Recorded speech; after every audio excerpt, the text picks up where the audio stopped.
ఏ విశాఖపట్నాన్ని అయితే జగన్మోహన్ రెడ్డి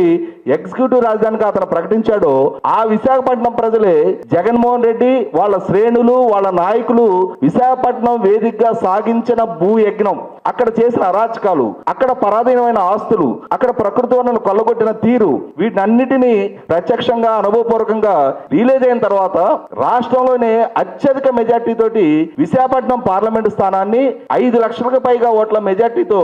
ఎన్డీఏ కూటమి అభ్యర్థి శ్రీభరత్ నెగ్గగలిగారు అని అంటే, అదే సందర్భంలో భీమ్లీ, గాజువాక అసెంబ్లీ స్థానాలు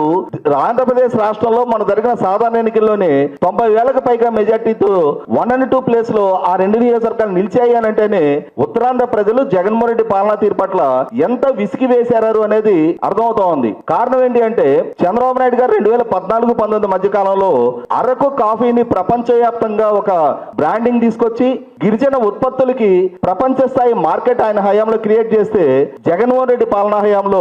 ఆ దేశంలో ఎక్కడ ఏ రాష్ట్రంలో గంజాయి పట్టుబడ్డా దాని మూలాలు విశాఖపట్నం ఏజెన్సీతో ముడిపడి ఉన్నాయనేది మనకందరికీ తెలిసిన వాస్తవం. ఇటువంటి పరిస్థితుల్లో జగన్మోహన్ రెడ్డి పాలనా హయాంలో గంజాయి రాజధానిగా విశాఖపట్నం పేరెనిక గంటాన్ని అక్కడ ప్రజలు జీర్ణించుకోలేకపోయారు. అక్కడ